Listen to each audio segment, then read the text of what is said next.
अंग्रेज सियासतों के खिलाफ लड़ना वास्तव में एक कठिन कार्य था।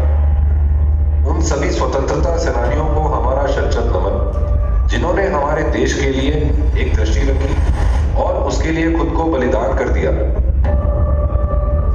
तो चलिए आज आजादी के अमृत महोत्सव और नारी समानता दिवस, विमेन इक्वालिटी डे के अवसर पर तो ऐसे महिला स्वतंत्रता सेनानियों की कहानी आप सभी के सामने पेश करते हैं, जिनका नाम चाहे भारतवर्ष में आज कम पहुंचा हो, पर इतिहास के पन्नों पे आज भी उनका नाम सुनहरे अक्षरों में लिखा जाता है।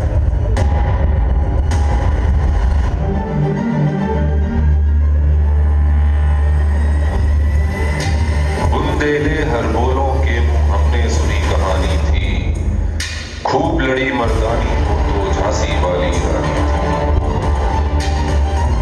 सन 1857 का रण संग्राम और रानी लक्ष्मीबाई के शौर्य और बहादुरी की गाथा बच्चों से लेकर बूढ़ों तक को याद है। इस भारतीय स्वतंत्रता संग्राम के दौरान एक और ऐसी रानी थी जिन्होंने अंग्रेजों के सामने घुटने टेकने से इनकार कर दिया था।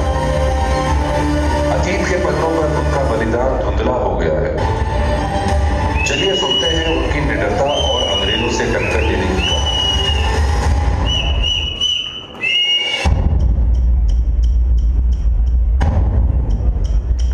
16 अगस्त सन 1831 को रानी अवंतीबाई का जन्म एक जमींदार परिवार में हुआ। कम उम्र से ही वो अपना जीवन स्वतंत्रता के साथ जी रही थी। वो सैन्य रणनीति से लेकर राज्य कारोबार में निपुण थी।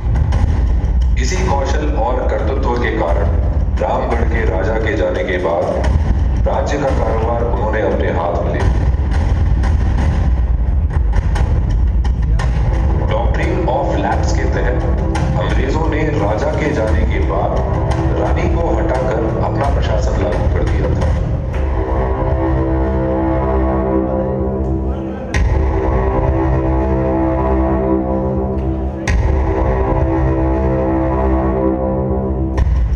रानी अवंतीबाई ने अंग्रेजों से हुए इस अपमान का प्रतिशोध लेने का प्रण किया।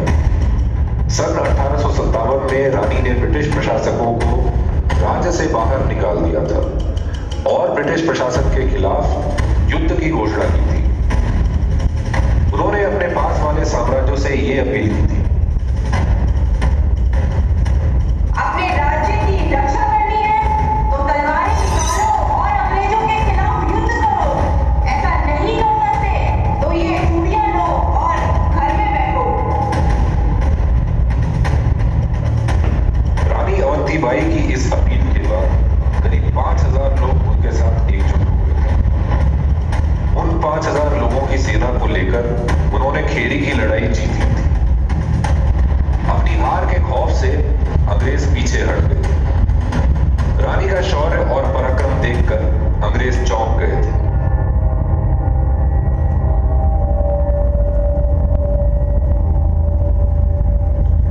सन 1857 में अंग्रेज पूरी तैयारी के साथ फिर से आ गए थे। उन्होंने रामगढ़ पे न सिर्फ हमला किया बल्कि इस क्षेत्र में आग लगा दी और क्रूरता से लोगों को मारना शुरू कर दिया था।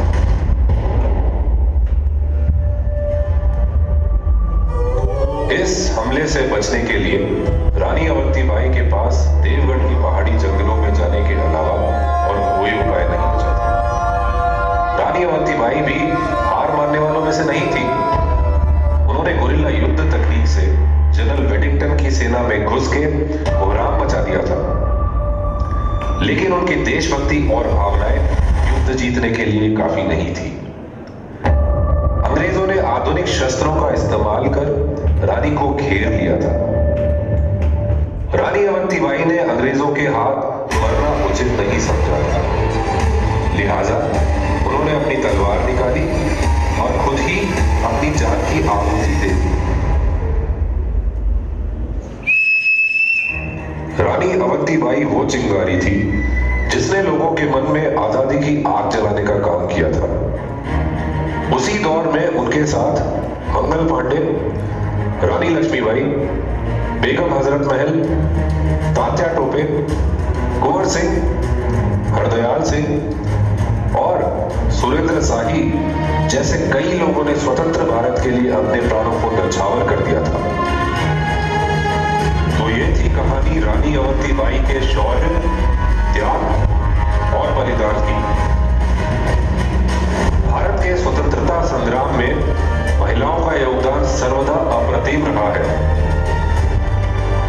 भले ही वह सन 57 की क्रांति हो, कांग्रेस का राजनीतिक अवतरण हो या फिर 20वीं सदी का क्रांतिकारी संघर्ष,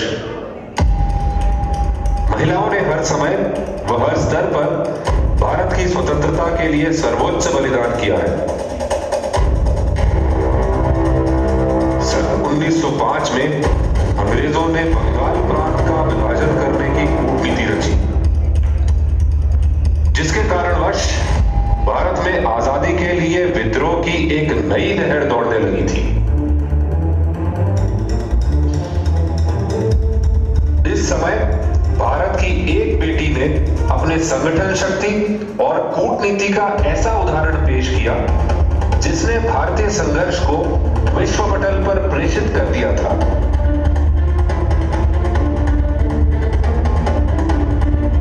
भारत की पीड़ा और भारतीयों पर हो रहे बर्तानिया जुल्म के प्रति विश्व भर में सहानुभूति व सहयोग बढ़ने लगा था, जिसका परिणाम था 1907 से 1915 का दौर, जब आजादी की चिंगारी धधकती आग में बदल गई थी। स्वतंत्र भारत की लड़ाई अब सिर्फ हिंदुस्तान के अंदर ही नहीं बल्कि पूरे विश्व में पहुंच गई थी। 24 सितंबर 1861 को एक पारसी परिवार में भीखाजी कामा जी का जन्म हुआ था। सन 1884 में जब वो 24 साल की थी तो उनकी शादी ब्रिटिश शासन के लिए काम करने वाले एक ब्रिटिश लॉयर से हुई थी। भारत में प्लेग जैसी महामारी के दौरान भीखाजी कामा जी ने मरीजों की सेवा भी की थी। उन्होंने कई सामाजिक कार्यों में अपना योगदान दिया था। उसी दौरान उन्हें भी प्लेग ने जकड़ लिया था, लेकिन प्लेग जैसी आपदा को भी उन्होंने मात दी थी। लंदन में भीखाजी कामा जी की मुलाकात दादा भाई नौरोजी और श्यामजी कृष्ण वर्मा जैसे विख्यात क्रांतिकारियों से हुई। लंदन में उन्होंने कई क्रांतिकारियों से जुड़कर आजादी की इस लड़ाई को बरकरार रखा। आजादी का उनका यह जुनून और विभिन्न सभाओं में सक्रिय सहभाग अंग्रेजों की आंखों को चुभने लगा था। इसी कारण ब्रिटिश सरकार ने उनका भारत में प्रवेश तब तक निषिद्ध कर दिया जब तक वो अपना ये क्रांतिकारी कार्य रोक नहीं देती।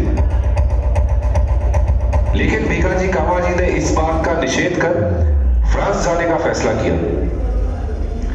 आजादी के इस विचार को वो साहित्य के जरिए लोगों तक पहुंचाती रही।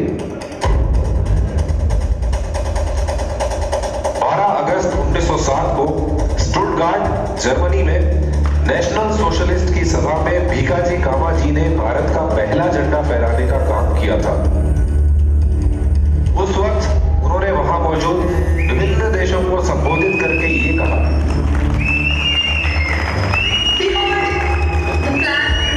India is born.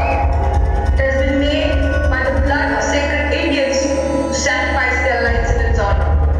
In the name of this flag, I appeal to all the lovers of freedom to support this struggle. Bhikaji कामा जी के इस योगदान के लिए इनको मैडम कामा के नाम से भी नवाजा जाता है। मैडम कामा अदम्य साहस, चातुर्य और देशभक्ति का एक मूर्तिमंत उदाहरण बनी।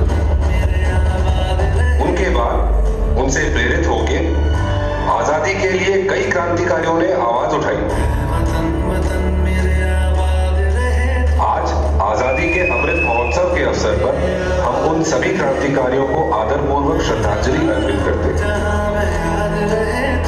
आज उनका कार्य भले ही सर्वज्ञात नहीं है, पर ये तिरंगा हर उन क्रांतिकारियों और सैनिकों की अंतिम सांस के साथ शान से लहरा रहा है जो इसकी रक्षा करते हुए अमर हो गए।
हम